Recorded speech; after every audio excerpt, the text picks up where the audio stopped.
পটুয়াখালীর কলাপাড়ায় দক্ষিণে গ্যাস দেবেন না, গ্যাস সম্প্রসারণের বিরুদ্ধে বিশ্বব্যাপী কর্মদিবস ২০২৫ উপলক্ষে বুধবার সকাল ১০টায় কলাপাড়ায় আন্ধারমানিক নদীতে নৌবহর কর্মসূচি হয়েছে।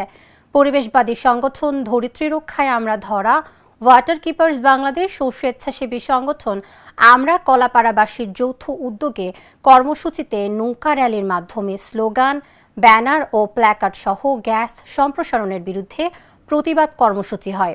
প্রায় ২ ঘণ্টাব্যাপী নৌবহর কর্মসূচিতে বক্তব্য দেন কলাপাড়া প্রেস ক্লাব সভাপতি নেসারউদ্দিন আহমেদ টিপু, পরিবেশ সংগঠক মেজবা উদ্দিন মান্নু, নজরুল ইসলাম, সাইফুল্লাহ মাহমুদ, নাজমুস শাকিব প্রমুখ।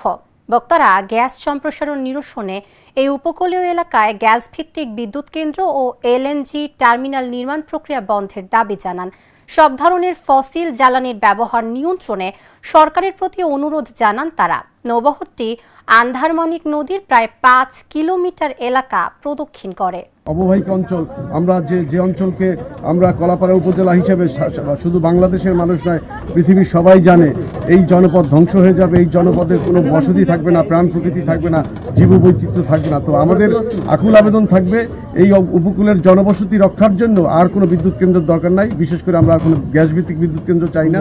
আমাদের এই উন্নয়ন যতটুকু হয়েছে সেটুকুই ঠিক থাকুক এবং এই উপকূলের মানুষ বেঁচে থাকুক, আমরা সেটুকুই চাই। আমরা কলাপাড়াবাসী স্বেচ্ছাসেবী সংগঠনের যৌথ উদ্যোগে আজকের আমাদের এই নৌবহর, আমরা আসলে চাচ্ছি আমাদের এই উপকূলীয় অঞ্চল আমাদের প্রাণ প্রকৃতি, পরিবেশ জীববৈচিত্র্য রক্ষা করে উন্নয়ন করা হোক এবং যেভাবে এখন গ্যাসের বিস্তার ঘটছে এটি আমাদের পরিবেশের জন্য একটা মারাত্মক বিপর্যয় বয়ে আনবে।